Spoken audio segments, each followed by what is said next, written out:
Good people, what is up? What is they went from the fourth level of hell and sent us down to the seventh level of hell. Why? Because then you got Kwanzaa pulling out her titties. The whore pulled out her titties. And these whore bags over here started feeling and fondling on her tits. What? I don't have it to do with you. Girl, you can go over there, rant and rave.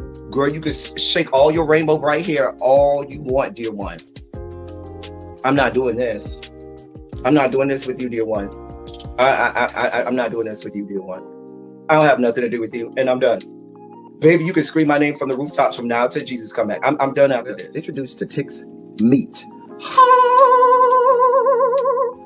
Do you see what I see? Did y'all really hello, casting, wardrobe, y'all let him roll up out of wardrobe with these fans on, giving us all of this, thinking we were not going to see it? We have been waiting with bated breath and anticipating all season long for the slightest glimpse, and y'all just put it out there this episode in all of its magnificent glory. Listen, that young man said, baby, you ate on this first date, you giving up the cooch on the first date, okay? Well, you gonna run me my coins. Run me my cooch or run me my coins. Run me my cooch or run me my coins. Run me my cooch or run me my coins. That's our new theme song. That is the new song. Listen, somebody need to put a beat to that. Run me my cooch or run me my coins. Run me my cooch or run me my coins. That's what y'all got going on. Called out Sandcastle. Sand, bitch. Ow. Oh my God, it was so funny, girl. Ooh, baby, listen, let me tell you something. This shit started to turn into the precursor for some gay porn. That's what I thought it was. Because Big T is getting all, the voice starting to go deeper and get a little more wet and moist and sentimental and all this shit. And it was real gay at this point. Like, I thought the bitches was going to stop. I thought Lil Bird was going to turn Big T around and do him like he did Uncle Cliff and do the grease it up with City Lou and ran right in there. It's not a coincidence that Big T started off the conversation by trying to find out if Lil Murder was fucking Mercedes, which he found out he's not. It's also not a coincidence that he would start talking about prison. Why? Because the bitches was probably fucking in prison. Girl. Uncle Cliff, you better go get your man. Big T got plans for that. Well, he had on look like something Big Bird vomited up or something like that. Like, I did not like it. That Big Bird couture he was going for, it did not work. Like the pastor of a gay mega church on Easter Sunday. Okay, it was way too much sequins. He had on way too much makeup. Baby, his face looked like Yana Van Zam's neckline. Okay, just way too much makeup, clumped in everywhere on his face. Get it together, sweetheart. And you're a big girl, so that gives you a whole lot of canvas. So that was a whole lot of makeup, honey.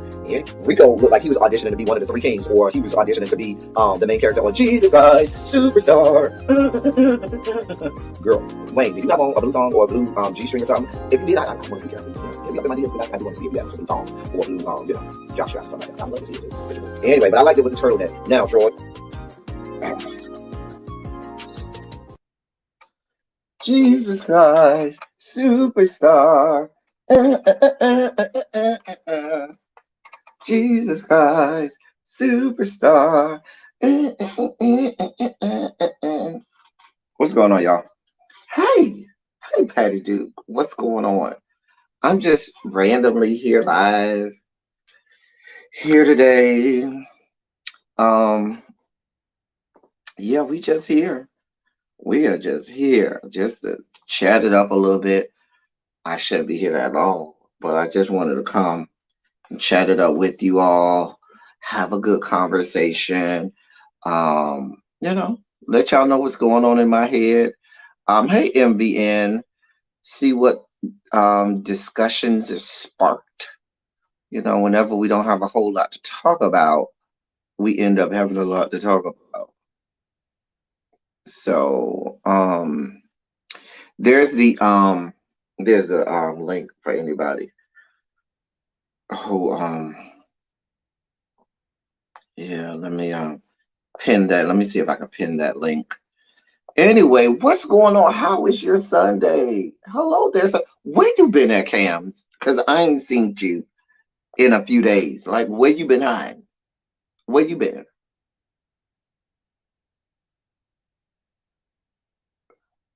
Where you been at?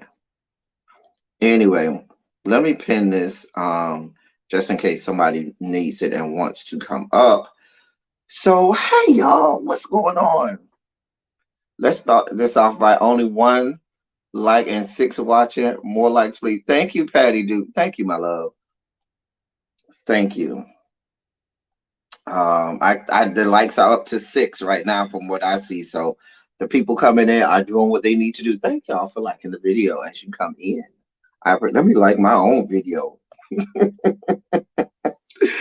Anyway, it's been a lot going on. I'm here now, though. Okay, that's good. That's what counts. That's what matters. The fact that you're here now counts. We miss seeing your face around here. You know, we love you around these parts, and when we don't see you, we be missing you. We don't want to break out in the song. Um, Brandy, Tamia, um, Gladys Knight, and Shaka. Though I'm missing you, although I'm missing, I found a way to get. Child. Hey, travel love. Hey, my love. What's going on, everybody? What's going on? So, yeah. Um, it's Sunday. It's Sunday. You know, people going to church doing their thing. Hey, Jason Shondo, to you, sir. So I did watch, SNL. I watched SNL last night because I knew Kiki Palmer was going to be on there. And SNL, let's just be clear, has really become unwatchable. Like it's no longer funny. And I only watched it to kind of support Kiki Palmer or whatever. And she revealed that she actually is pregnant and so forth. I just I just really like Kiki. It wasn't Kiki. There were parts that were funny. Like they had this sketch about it being cuffing season and getting with a big guy, and I think SZA was in it. Like that was cute. It was a little bop. The song was actually a little bop. I was like, y'all turned this into a song. That was cute. They had a scene. They had a sketch, I should say, with Drake where it was like any woman that Drake ever looked at, you can join this class action lawsuit or whatever. Like it was real crazy. And they started singing 525,600 women. It was like, you know what? You know what? That one was funny. The rest of it, it was uh, like it's so unwatchable.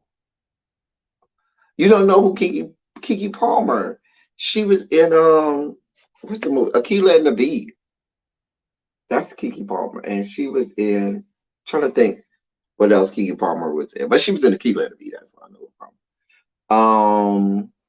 Yeah, but she grown, girl. Now, Mama say I am 29. I am getting my back blown out. I am pregnant. If that makes you feel old, oh well, get over it. But my back is getting blown out. I am married and I am with child. I was like, okay, well,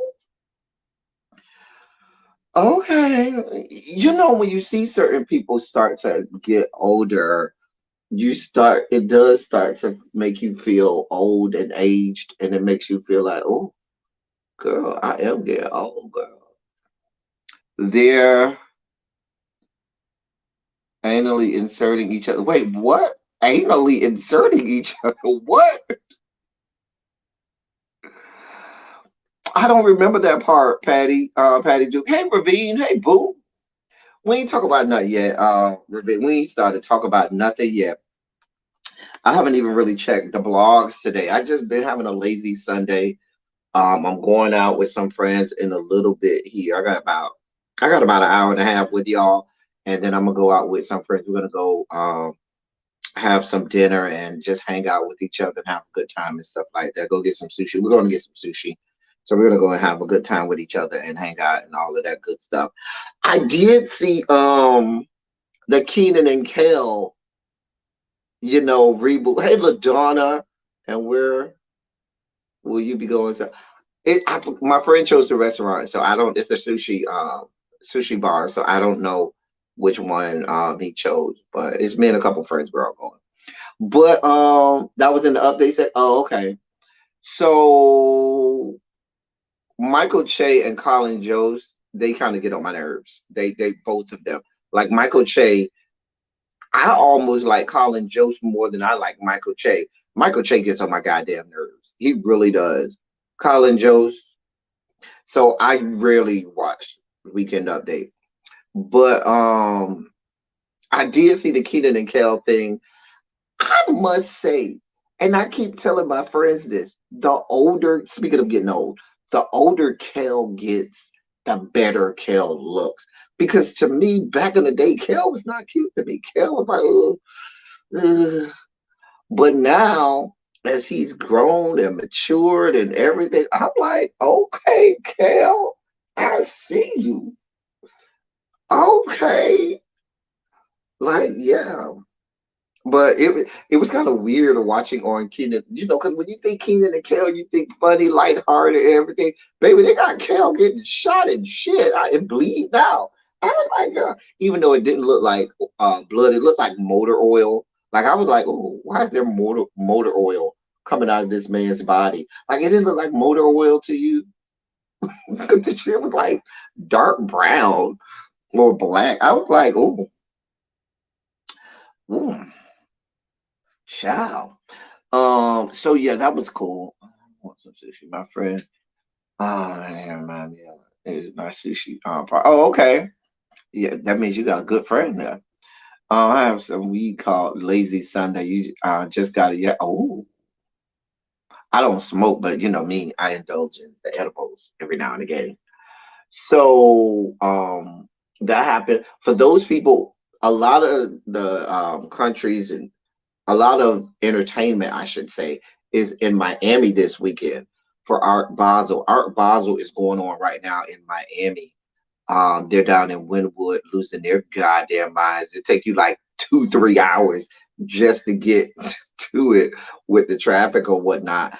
Um, and but if you're in South Florida area, if you want art, if you've never been to Art Basel is usually the first weekend in December every year. A lot of entertainers, artists, they will all, um make a pilgrimage to Miami, and there's just a lot of art exhibits, a lot of partying and everything. And if you've been to the Wynwood area of Miami, you know that's the art design district and so forth. So it's already artsy. So when everybody, convenes, and on Miami for that week or so, it lasts about a week. It's a huge thing. It's so much fun. It's packed with people. There are concerts and parties and art shows and everything. Like it's literally like if you've never gone, um, I'll spell it for you. Let me put it in the chat. It is called Art Art Basel. That's it right there. But it is if you ever get a chance to go, it's certainly it's certainly an event worth traveling for. A lot of people like going because it's Miami in December and you don't have to worry about being cold. It's still in the 80s, but just being able it's a different feel than just going to South Beach. Where, hey Abby, what's good, my love? When you go to South Beach is very expensive. South Beach is what you see on TV. It's the movie. Whereas um for Art Basel, it is in Wynwood, which is way less expensive, and it's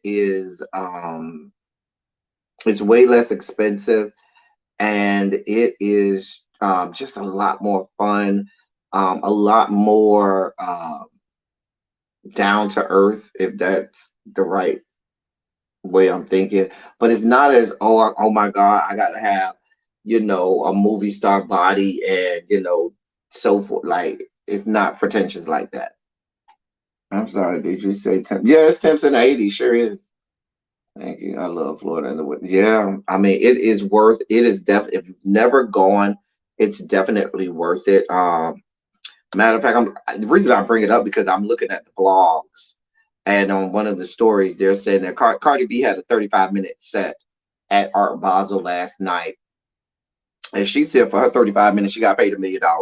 Like it's a huge event. Like it's a huge, huge, huge event. It surprises me that a lot of more people haven't heard about it because in the industry, in both the music, art and entertainment industry, everybody kind of comes um and descends upon Miami and goes there.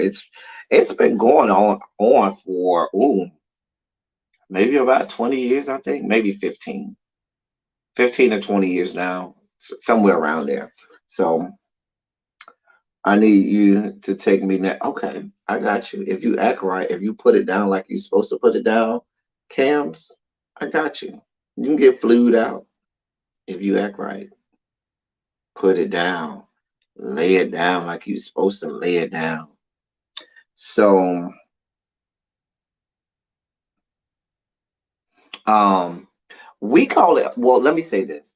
Most people know it as Art Basel. I think the official title is Miami Art Week, but they have this festival or whatnot in different cities and locations. So, but when it's in Miami, it is it's always around the first weekend of December. So, and all of the A-listers and everybody, who's anybody goes down to see it. She from what I'm reading, she had a private show for some investment bankers and all of those, people who got long, long, long money. Baby, they pay her 35 minutes, $1 million. There you go. Right there. So that's the level and caliber of people that you have that like you have the A-listers, you have the people who are, big time, venture capitalists and bankers and people with long, long, long money. Then you just got the regular people like me that's out there just to have fun and have a good time. So it's a beautiful occasion. I say go. If you haven't been, I would say go. I pay my own way. Thanks. Well, pay my way too. Since you pay in ways, you could pay my way and your way. I'm just saying. Since you paying ways, can you pay my way? Because if I don't have to pay my way, I don't mind. I can be flued out, okay? That gives me more money to spend of my own money. Yeah. Y'all see how chaos be doing me? God, I am nothing but nice to him. And he be coming over here, coming for my good throat. My good throat. Anyway, so yeah. Um, that's going on this weekend. All my family and friends back home, they are out and about talking about it. Who is this? So you coming up here for the smoke? You got the smoke for me, sir? What? What? I don't have no smoke for you. I just wanted to come Oh, home. hey, Continue. Hello. cause I've you, been sick. I don't know where you been. Like I really been like, where's I've, you I've at? been Like, sick. I've been sick. oh, okay. You got that RSV that's been going around. I don't know what it was. I went to the office one day and I've been sick since. Yeah, they say between the flu, RSV, and the cocoa. A lot of people been getting sick. Thank God I ain't got sick. Oh, child. Watch I end up getting sick right before my birthday. Why? It's gonna be literally right before my birthday, and I'm gonna be passed out. It's like, I'm gonna be so bad. And What are I've you doing for your already birthday? I got something that I have to do, so I had to cancel my birthday trip because I got What you got to something do? really big I have to do at that Mm. time. It's going to take a lot of money. So that takes priority. Yeah. But I'm still gonna do something. I'm probably gonna end up doing something for myself later in January. Because Capricorns, we have a whole season. Like we're gonna go from the 22nd of December all the way until Valentine's Day. Listen, we taking all that. All appreciate it. We're going all the way to Valentine's Day. So the rest of, I mean, Aquarius, we really don't care. Thank God, we'll have to deal with Aquarius since they're not really in here like that. But we'll deal with Aquarius like that. Like I'm just saying, girl. Planning my birthday trip now, so we'll see where I go. But I'm like I said, I probably will do something later in January, because it's a lot going on for me during that time. And now that I have you up here, so Mhm. I have been, you know, wandering the YouTube screen, right, over the last day or two, Mhm. and I've seen this prevailing topic that I'm like, where is this coming from? So there's this. I've been seeing a lot of people very interested in the Rainbow Coalition, where they'll have these people up, and these people will start to, you know, they'll start asking them all of these questions about what it's like and how did they be, when did they figure out? And I'm like, they have these whole anthropological, surveys and studies right on YouTube with people about,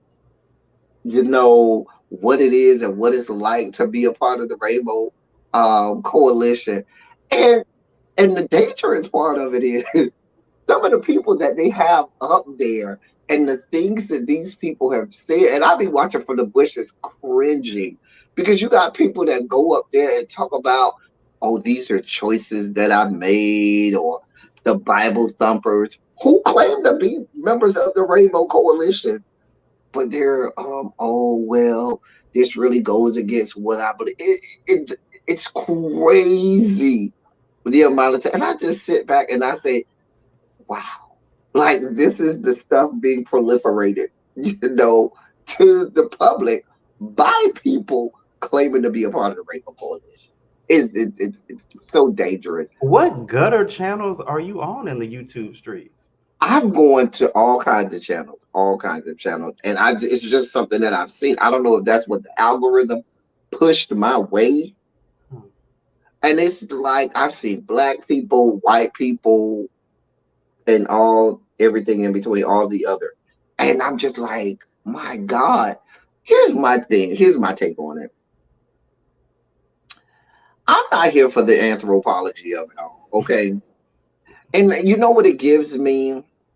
It gives me white people when they first descended upon Africa and now they wanted to go and study the indigenous people there, like they're animals at a zoo exhibit or something like that. Oh, let's go study and find out about them. Oh, let's learn their culture. Let's see who they are. Like these are actual people, just like they are. Well, no, And it's. I think it's the othering though. Like it's an exhibit. You're something to be examined, to be studied, right, because you that's exist what it is. outside of the norm. We're not a And phenomenon to be studied. We're just people that happen to right. like something different. And that's my point. Why can't we just be people like you? You don't need to know all of the ins and outs of what's going on and how I got here. I'm here. Plus, I mean, the And club is closed. We're not allowing any new people in. It's closed. We're at like capacity. why is there this curiosity as if like you said, like it's some zoo exhibit, like, oh my God, I'm so fascinated with what you have going on. Maybe I'm just over here getting it in, living my life and trying to, to be productive like everybody else. It ain't that deep. It's really not. You like to stick your peen up in a vagina. So and so like to stick their peen up in a booty hole or get a peen stuck in a booty hole, or like, to lick a clitoris and play in vaginas with another vagina. I don't know. You know what I'm saying? Like it's so funny, but I think that the dangerous part is when I've been watching and they've had these people on these panels, and these people come up and say some things that help to um that push the narrative and the trope and the all of the negative tropes that there are about these choices, about the oh you had to be molested, about the oh this goes against what I know and believe and what is the inherent human nature, and so like all of these horrible things that are out there, and I'm just like, why are you even up here answering these questions to these people? Like why? Like it, and I then it's interesting because it seems to be like a lot of self-loathing that sort of drives that ideology.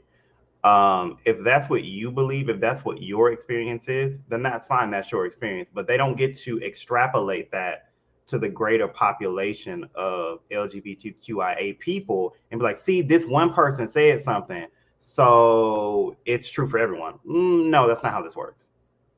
at all. That's just like, oh, well, we have a black white supremacist, so we can't be that bad.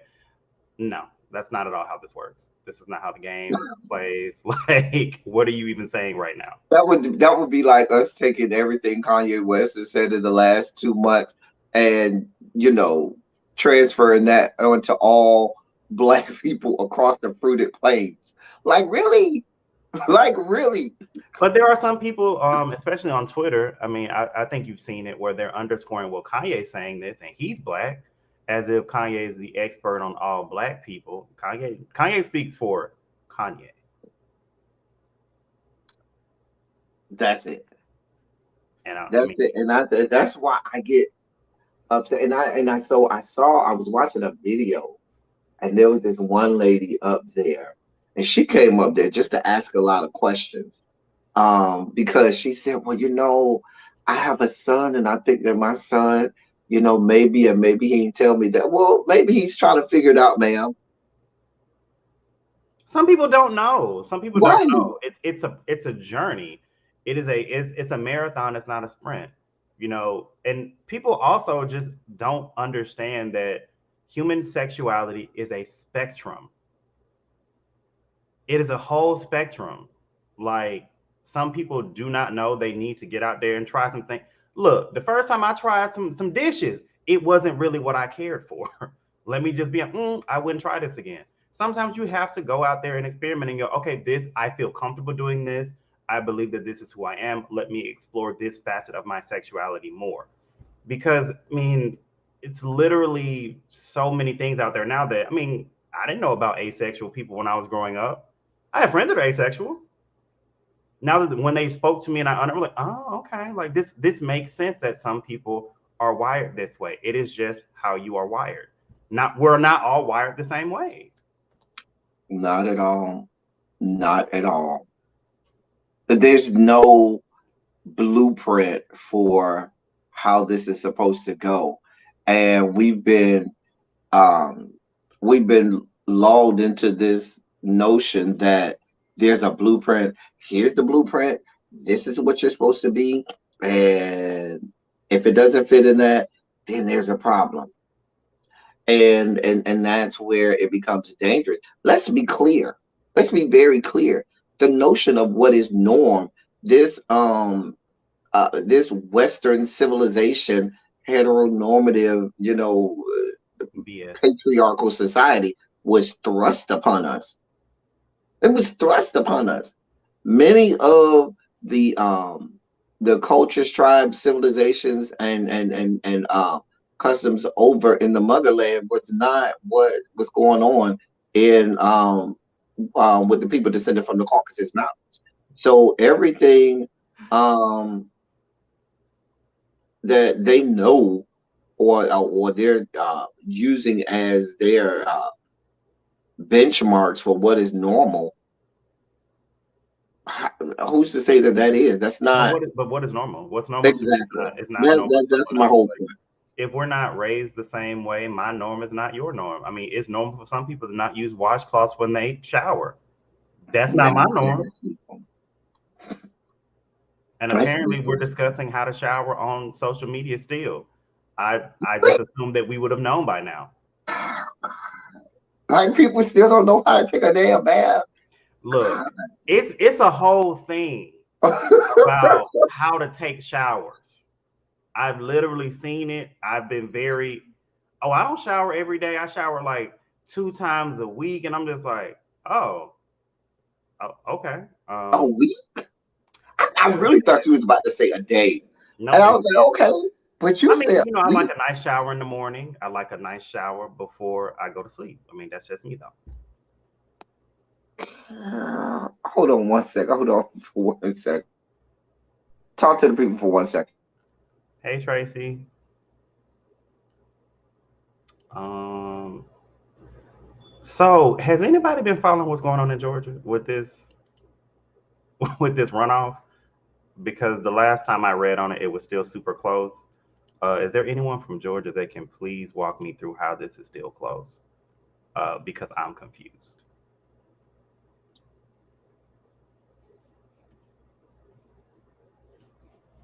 It said it really just left me up here. I ain't leave you nowhere. I leave you nowhere. I'm here. Go. Well, this is not my channel, so I It's don't have a mine. dossier in front of me. I don't know what to discuss. Thank you. The dossier. I'm still shocked that this race is close. I really am. Why? Why are you shocked? Why? You know what? You know what? Because maybe I'm looking at it from a rational perspective because I'm a rational person. Let me just stop. Look, I'm from You Alabama. cannot I make know what it sense is. of the nonsensical. He's such a bad candidate, though. And I've seen from when I was, living down south, terrible candidates, they don't vote for them. They just stay at home. They were like, I cannot in good conscience vote for these people. I'm gonna sit at home. Did you not see that all of that went away back in, 2016? Were you here with us? Yeah, I was actually still living in Alabama in 2016. Yes, I was.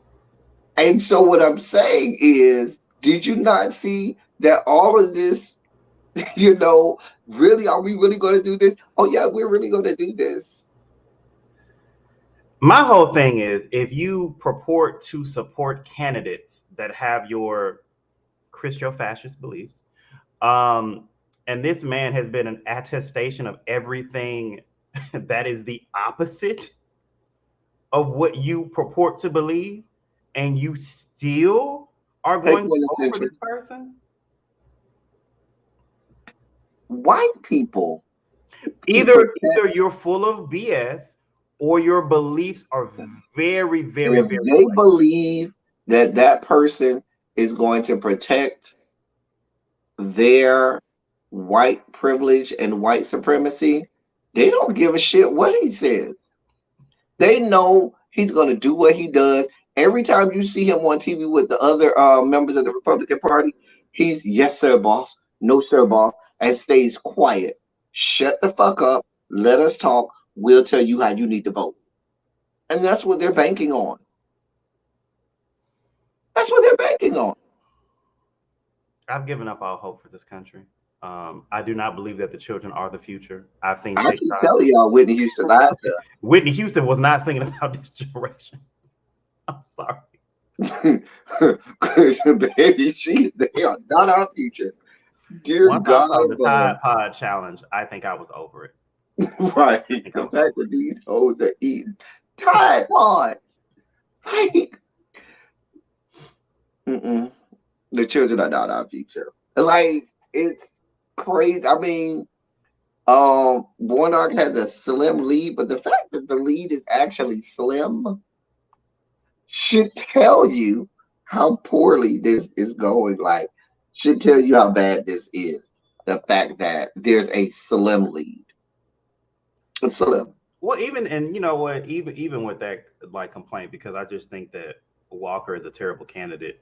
Um, let's talk about 2024. What's going on with the Dems? Because I'm not You feeling know what's going on. Go ahead. Go say it to yourself. Go ahead. You already know what's going I'm not on. I'm not feeling it because I don't feel like there's any good candidate to vote for. Uh, and with this whole with JoJo and signing that bill, you're with the pro. real with the rails. Like, Yes. what? How is it different from what Ronald Reagan did with the air traffic controllers? They're asking for paid sick days. And they don't want to give it to them. And now you got people on the Sunday shows and this morning trying to explain away the fact that they think it's okay for these people not to get paid sick leave. Mind you, BNSF is owned by Warren Buffett. Mm-hmm. Mm-hmm. Mind you, that when the pandemic was pandemicking, they cut over 45,000 people. Oh yeah. Oh, we don't need y'all. We're just gonna run these people roughshod. We're just gonna work them till they break. And then they were literally, some of the unions were saying, just give us unpaid leave. We don't even have to get paid for it. We just need to be able to take time off. And they said, no, these are the same companies where their profits are up. Billions. Profits are up hundreds of percentage points. Billions. We talk about like a 12% profit. We're talking about, you look at the stats, oh, this company got a 200% profit measure. This country got a 400% profit. Like, really? They are making billions upon billions of dollars in profits. And they don't want to pay these people simple paid time off. And the entirety of the Biden administration and the Dems were okay. Because if Biden wanted the shit in there, guess what he could have did? Nope, you need to go ahead and put the paid leave in there. Then the way that they try to present it to people that aren't really paying attention, you did one bill without it, knowing good and damn well that that bill was going to pass because the Republicans were going to vote for it. Then you did this symbolic BS where, oh yeah, the paid leave is in this one. It's not going to pass. Like, it's political theater. What are we really doing? What smoke and mirrors show is this? That's exactly what it is. Smoke and mirrors. Because Biden is running around touting himself as the labor president. I am, pro-unions and stuff like that. But you signed off on this trash. Well, like, oh, and then like you notice they punted it till after the midterms.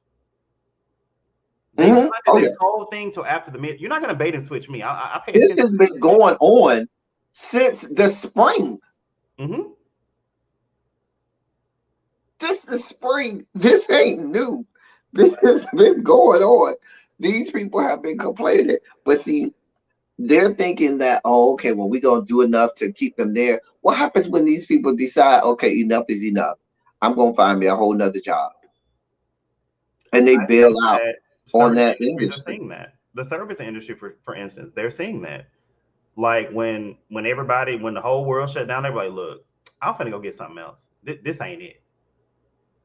And now we're like, oh, we can't find people to work. No, you can't find people to work for the wages that you're willing to pay and for the abusive and toxic environments that you put them in.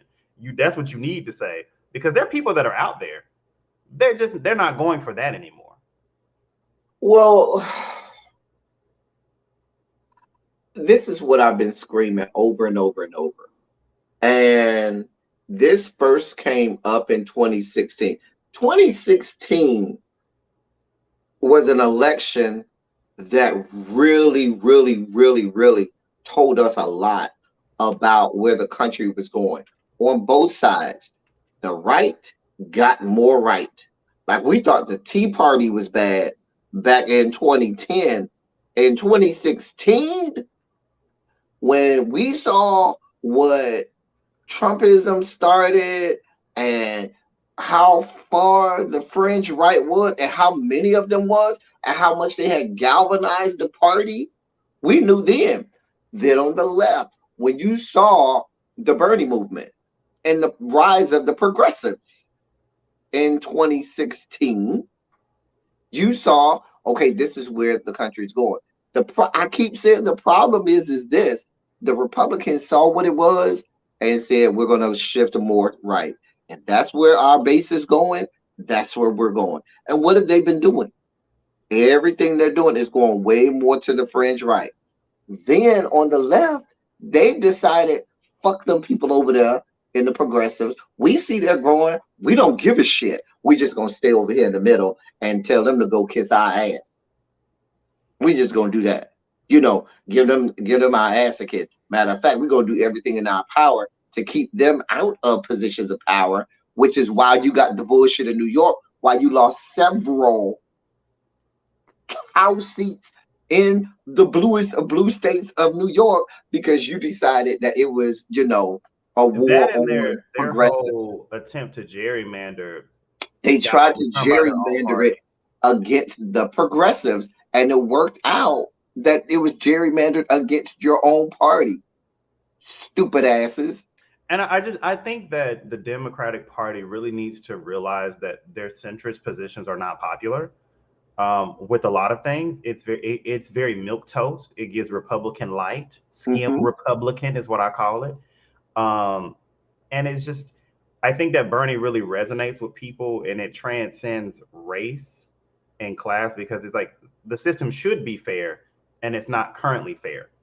But Well, we don't want to galvanize behind the labor movement because the Dems used to have the labor. Like, but once that got broken up, there's no class solidarity anymore. The Republicans are really playing off of wedge issues, these mhm. social issues, race issues. Because I mean, they're not even dog whistles anymore. Like in the Mm. Republican Party, they have a whole bullhorn. Yep. We hate you, darkies. That's what it is. But people are eating that up, and I think that it's really important to note that Trump still got a ton of votes in 2020. What, 71 million? Hmm. And here's the deal: the Democrats have put on these rose-colored glasses because what'll happen is you end up having to try to pick the lesser of two evils. So they think that because the progressives, in their own self-interest, decide, well, I have to choose the eighth level of hell or the fourth level of hell. So I'm gonna go with the fourth level of hell because it's not as bad as the eighth level of hell. And so you got centrist Dems sitting on the fourth level of hell. And because progressives said, well, we're just going to choose the fourth, they're thinking, oh, that means that what we're doing is right. That means that our side is more centrist than it is progressive. Well, it's fucking not.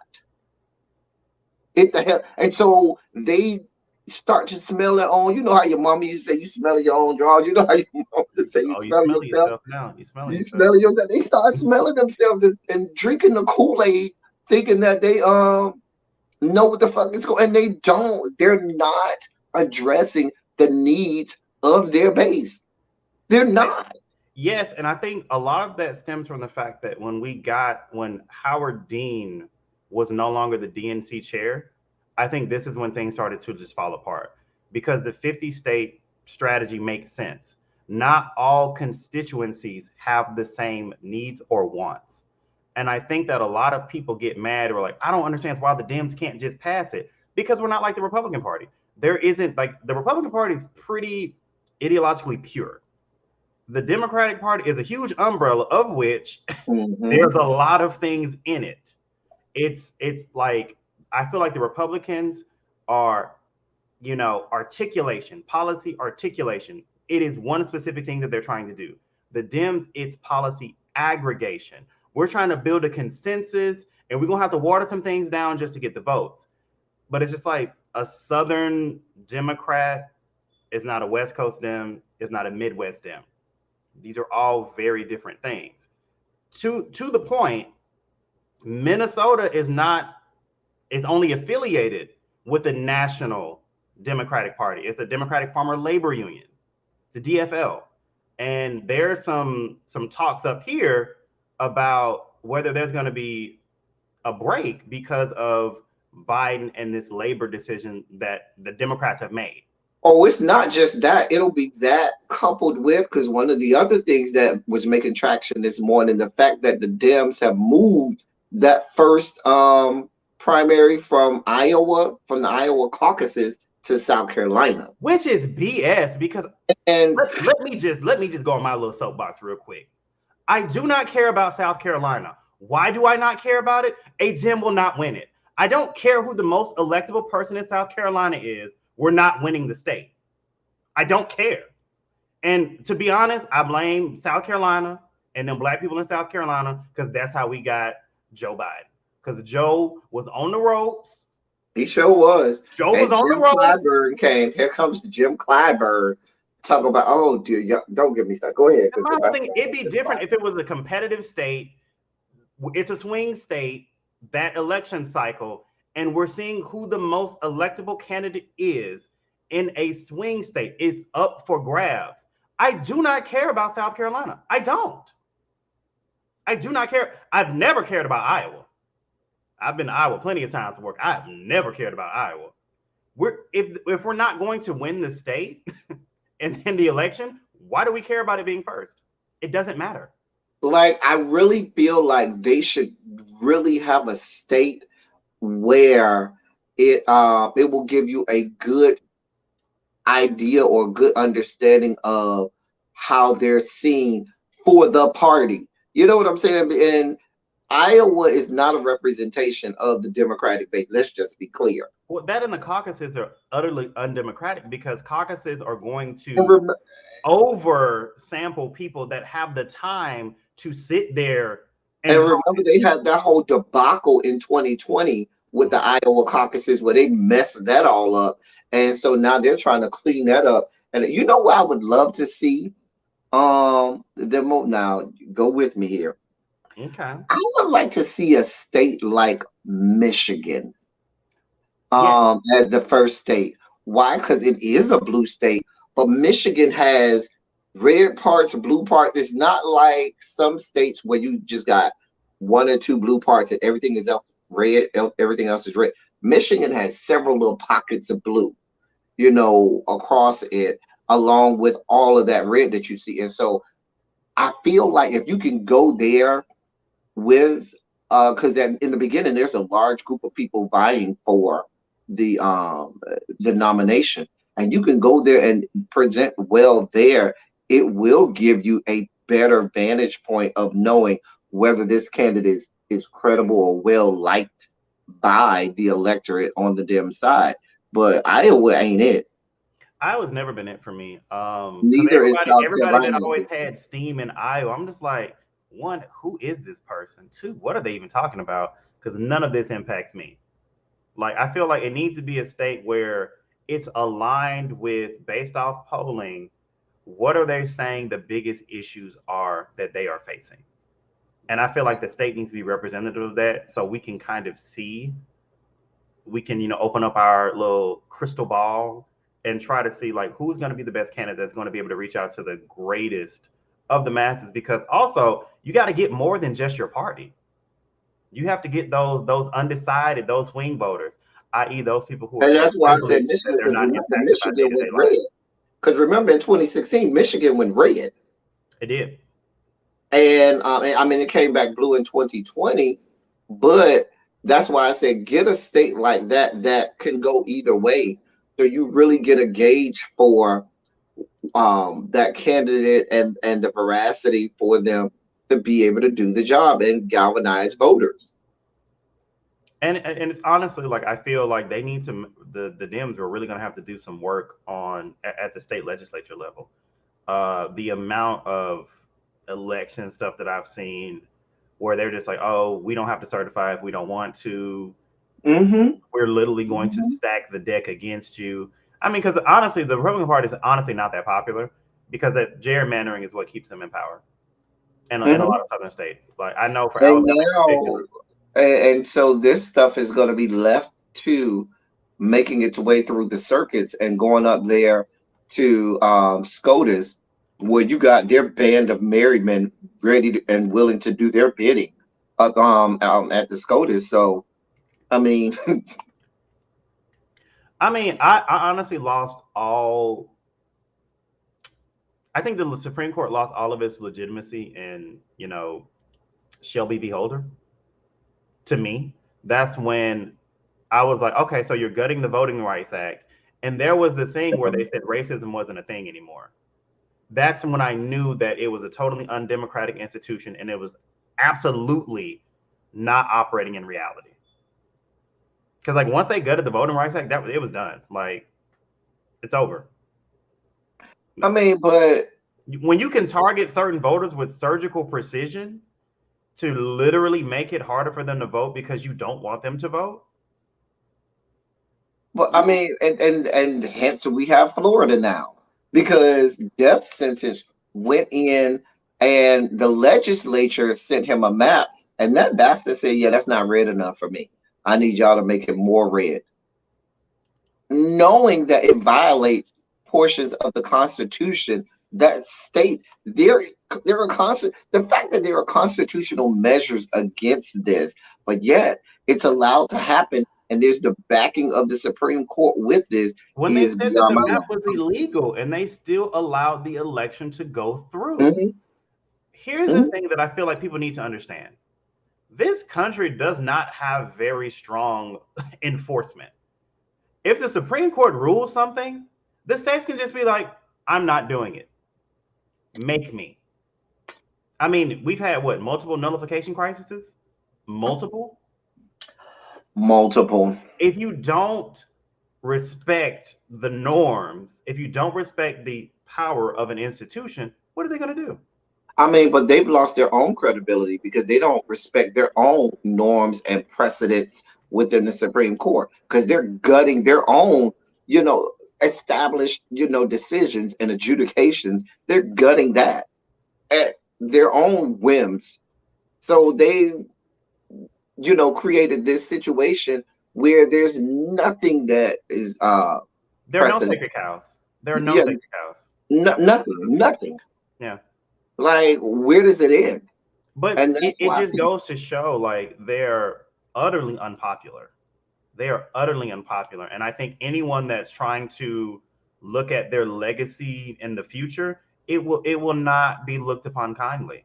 So now, John Roberts, this is the problem of your own creation. his court is going to be seen as his court will be like whose court was that? I forgot the Chief Justice at the turn of the 20th century, like around who was Chief Justice around 1900. I think he was there till like 1918 or something like that. But that Supreme Court judge and that judge that SCOTUS that iteration of SCOTUS is seen as one of the not well looked upon, like one of the worst ones that there was because so many things happened. I mean, remember we had So Reconstruction. are you talking about Fuller or White?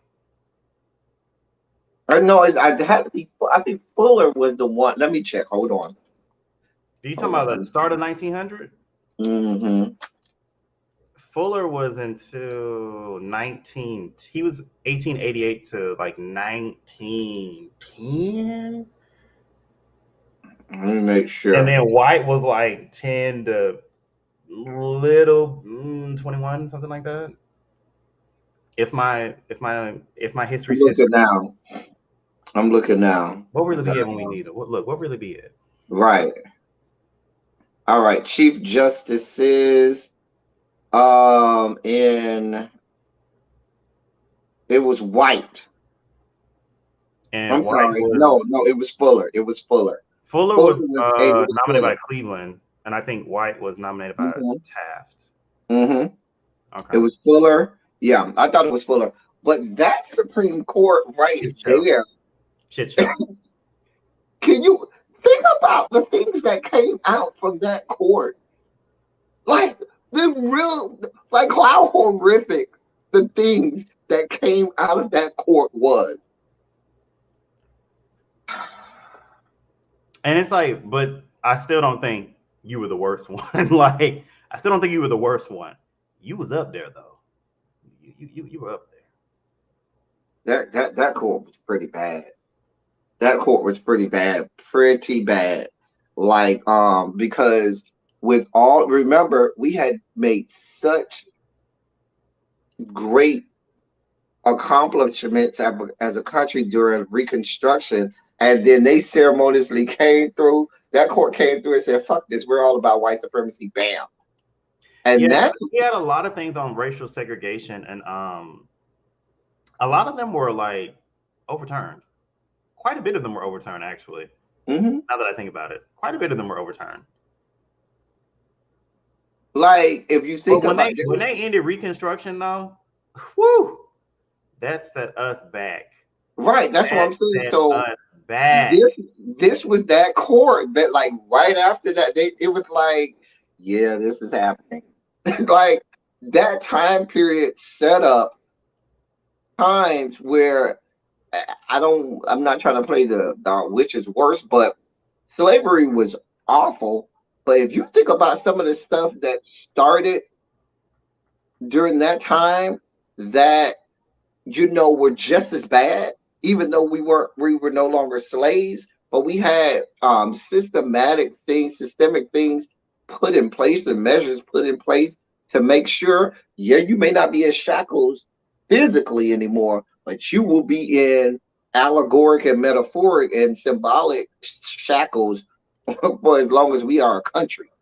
You won't be on the same level as us. But now that I remember, he did join the majority in Plessy v. Ferguson, which was ceremoniously overturning Brown v. Board, which we subsequently weakened with these trash Supreme Court justices. But anyway, but no, he's probably modern times, modern history. He's probably that court was probably the worst one, honestly.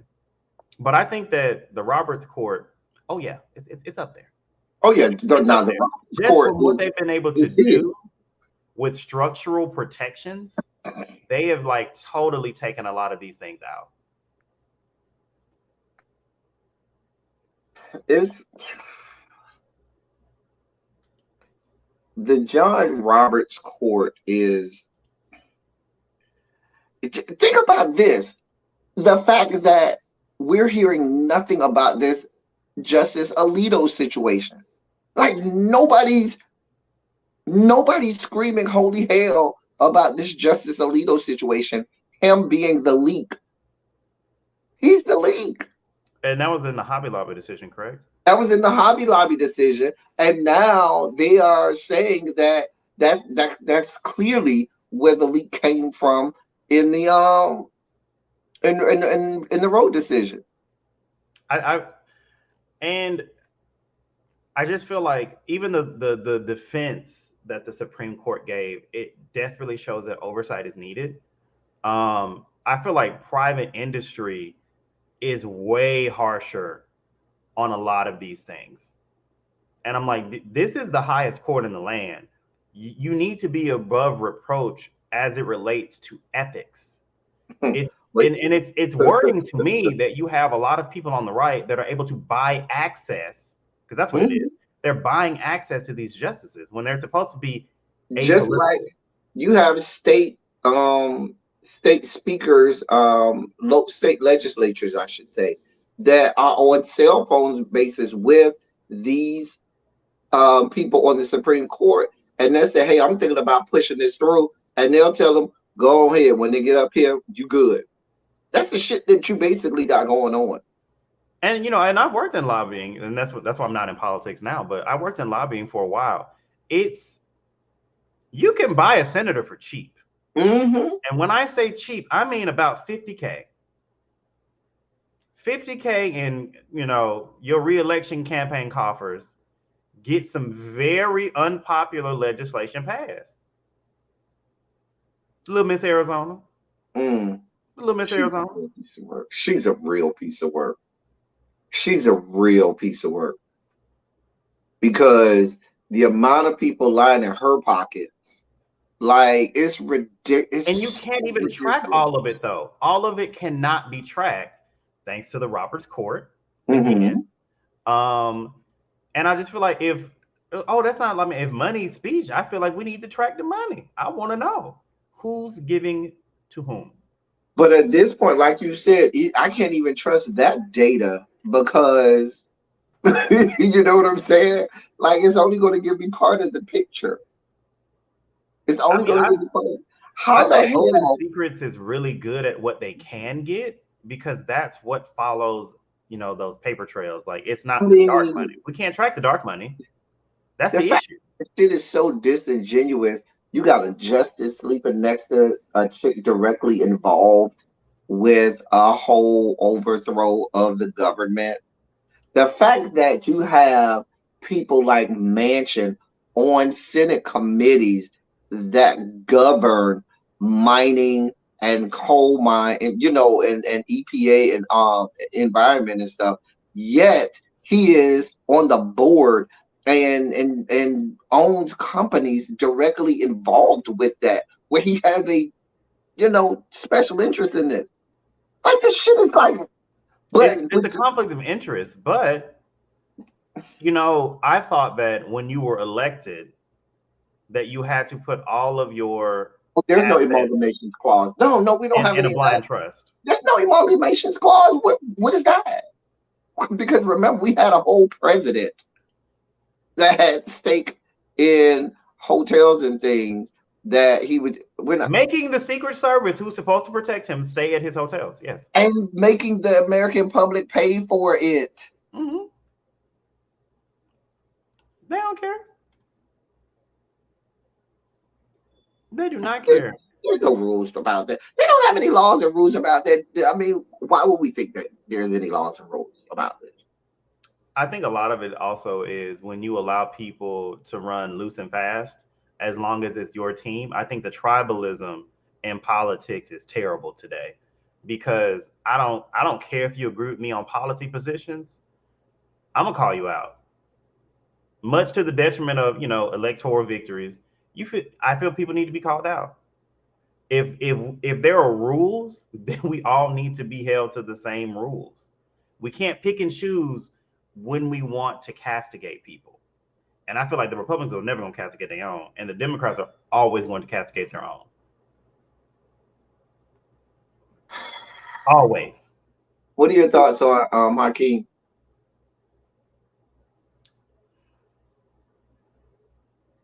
No comment. No, there's no comment.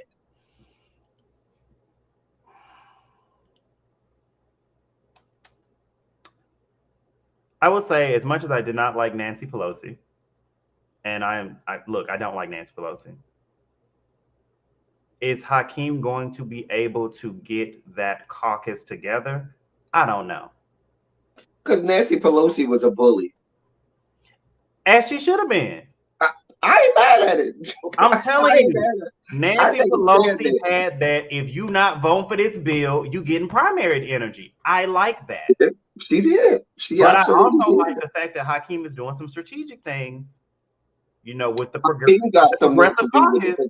No, but he got some work to do with the progressive caucus, because he knows they are AOCK right on now. While we have a the fact that she didn't even wait for the day to end. AOCK right on out. Well, I think it would have been better had it been a vote that was contested, so that we could get a real. I said, bitch. Not even waiting, because he's on record. He's on record saying, "I'm not here for the because they call all progressive socialists." He's on record saying, "I'm not here for socialism. I'm not. It'll be on my cold dead hands before I allow them to run the party." That's what he said. And then it's like, but then there's no self-reflection. There's no analysis. You're really not that popular with the younger generation. Like, honestly, you're not very popular. You're not very popular with millennials and Gen Z. They're voting against himself with Clyburn and Pelosi, and I talked about. I said it's going to tell me something if Hakeem Jeffries just is put there and just uncontested. Because what that means is they want more of the same. They're not trying to move the needle. They're not trying to truly be progressive. Oh, we want to let the young people in. Really, the same young person that has followed y'all, the entire time they've been in Congress, has aligned themselves with y'all, did your bidding. Mind you, y'all ain't going nowhere. It ain't like they're retiring. They're gonna be right there in his ear the whole time. Mm-hmm. You need to do this. You need to do that. I'm telling you.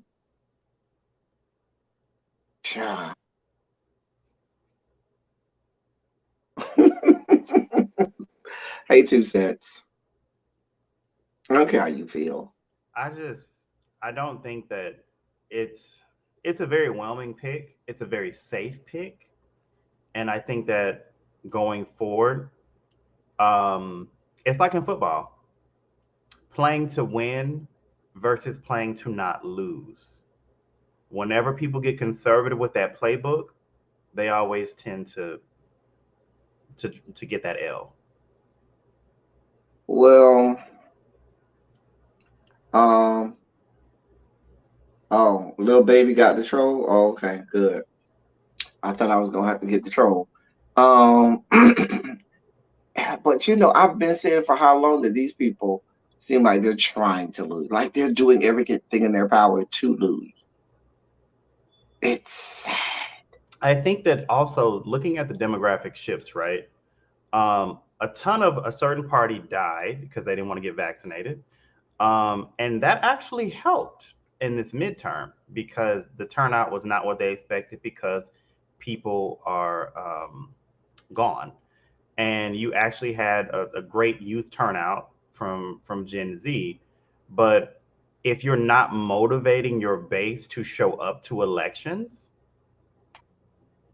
because I'm the type of voter, I'll vote for you based off your campaign platform. And then I'm going to ask, but what have you done for me? If you've done nothing for me, why am I excited to vote for you? And I mean, and this is the same thing I tell my elected representative because he voted for that BS. And I said, I'm really not happy with this. I was like, and I'm not donating to you. And I hope that you get primaried. It is what it is. It's business. Like if you're not doing anything for the things that I feel strongly about, why are you here? Anybody can be in this seat not doing something for me, to be quite frank. Well, they're banking on, What have you done for me lately? but they're banking on voices like yours and mine are few and far between, and they don't have to. They can, they can wait it out, and there's not gonna be that many people like that, so we'll just wait it out. I'm not really worried. That's what they bank on. I That's mean, what well, they the bank average American voter does have a very short attention span, and they're not well versed on how the three branches of government work. Because it's astounding to me that people still think the president is responsible for how the economy is doing. on. It what's so funny to me is how little responsibility Congress gets for things. When you know how much of this is on them, but they get the least amount of backlash. But then they do this. They delegate a lot of authority as well to agencies, and then the agencies get the flack, but the oversight body is Congress. Everybody was mad at ICE and DHS. Who provides oversight of ICE and DHS? Like, come on, like it's not rocket science here, but people just want somebody convenient to blame. They want a scapegoat, and I feel like that's how a lot of voters work. If you can, you know, nurture that rage, direct them to the polls to vote against these people that cause these problems, you have them hooked. It works. Well, There's a reason why populist movements throughout history have been very popular, and they've always led to fascism.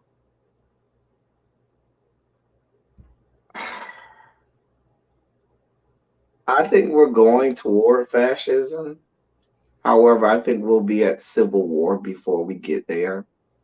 I could see it civil war coming. Like we're careening down that path. We so are. I mean, I think that the biggest mistake was not doing what they should have done with traders. I feel like the Constitution was, it's pretty clear on how traders should be handled. You Not don't according to you don't them. you don't let them reintegrate into society. You nip it in the bud. Or explain it away. you You know. just you just disappear people in the night. That's all you do. I mean, they do it for everybody else. They unalive themselves in a locked cell. Where they were under, 24/7 surveillance. Maybe you wave your magic wand and it's over. But I think that unless we really tackle the biggest issue facing us domestically right now, domestic terrorism. We're not going to look at domestic terrorism because the perpetrators look like the majority of this country. Never gonna look at that. Never. And I mean, the FBI has been saying over and over again, this is They the say that, but then they do nothing about it. Mhm. They say that, but they put no resources into really doing something about that. Look, we tried nothing and we're all out of ideas.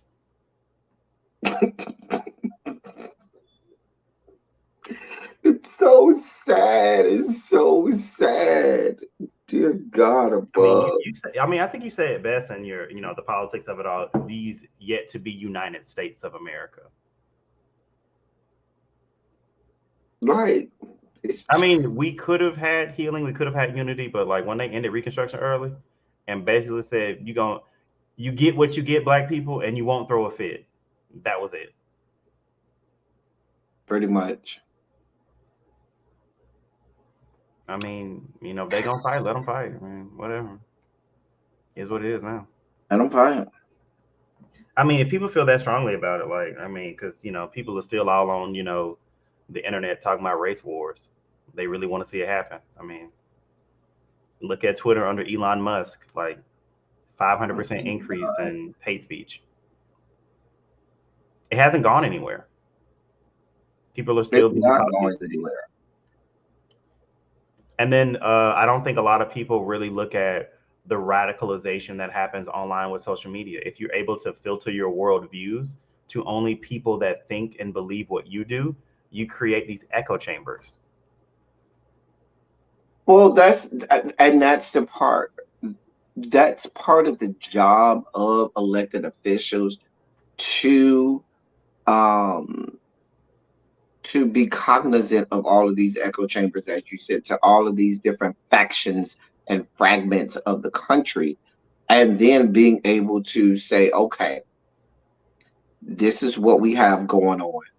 Let's see how we can find some commonality, common ground, or some way to make this thing functional, to make it where we can still have some semblance of what we thought this place would be. Otherwise, it's just, hey, Sabrina, it's because I don't feel like they're doing, everybody has chosen their side. Everybody has dug their feet in the ground. And when you have Mitch McConnell and them over there that are on record saying we're never going to coalesce and acquiesce to these people and their demand, and I don't care what it is. They're on record saying that. And it's the same show every time with the debt ceiling, right? You do not negotiate with people that act in bad faith. You don't do it. And the Democrats continue to do it. And this is how I explain it to my friends who are not politically inclined.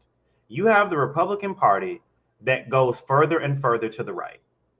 They then tell the Democrats, you need to compromise with us, causing the Democrats to move further to the right. Same thing over and over again. And it's just like anybody that's watching it's like Lucy and Charlie Brown. They're going to keep moving the football and then they're going to keep trying to kick it. It's insanity. You can't play nice with people that don't play nicely. You can't. It's a losing battle. You cannot play nice with people who don't play nicely. You're trying to make sense of the nonsensical. I mean, it's also, I feel like it illuminates the paradox of tolerance. It does.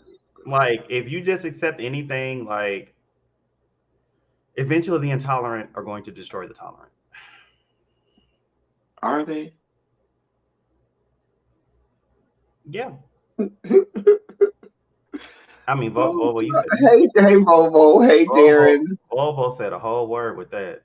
But them PPP loans that everybody was just getting forgiven with no oversight, that was fine. When we had to bail those banks out, That was fine. They ain't even bat an eye. Didn't even bat an eye. And it's just Didn't like, but I even don't blink. understand corporatism in America, because that's what it is at this point. It's corporatism. It's these big corporations, they privatize the gains, but they socialize their losses. Why should I, as a taxpayer, be responsible for their bad business decisions? I don't want to bail them out. Let them fail. If some other company buys them up for pennies on the dollar, so be it. Well, when you have both sides doing the same thing, trying to give, trying to cloak it as they're different when they're both the same, then you get more of the same because they are alike more than they are different. The economical policies that they take, they're very much the same.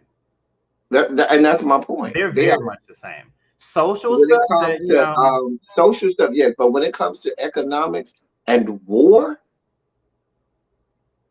they move as a monolith. Anything have you ever heard anybody really put up a fight against any defense bill? Like, let's to be clear. but also though, let's all talk about it. Like the federal budgeting process is inherently broken because they don't want to really discuss the merits of anything. They just want to do all these continuing resolutions. We'll just fund it for whatever we funded it last year. We'll just fund it for whatever we funded it last year. Now, you might have a little disagreement when we get to the omnibus bill discussions, but what is that about? Subsidies. Subsidies. It's And never about. we know where the subsidies are going. We talked about that earlier. I mean, I feel like we should have listened to Eisenhower. I felt like that was very apt advice that he gave on his way out, and they did not listen to him. Our defense budget is so intertwined with these defense contractors. We cannot make anything without these people. When they don't do well, the military doesn't do well. So it's like we're literally their life support.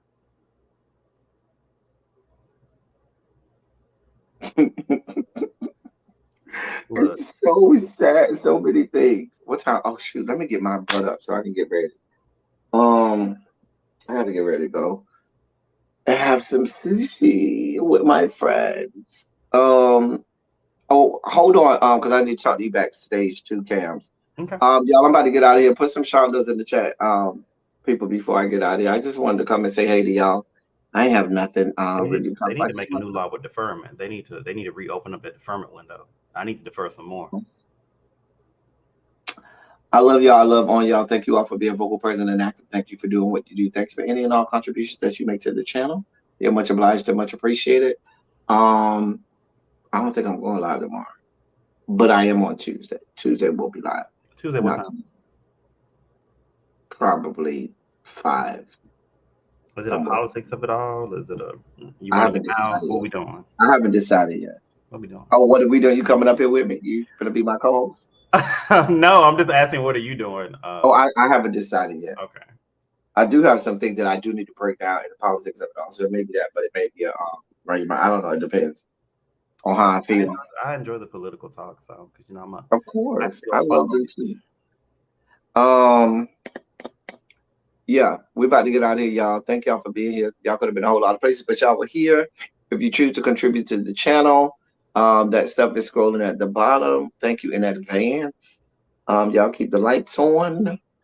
And that's all I got for y'all. See, because the lights could easily go off like that. See, it go off. Look at you. Look at you. Anyway, that's all I got for y'all. Thank y'all for coming. Y'all drive safely. We out.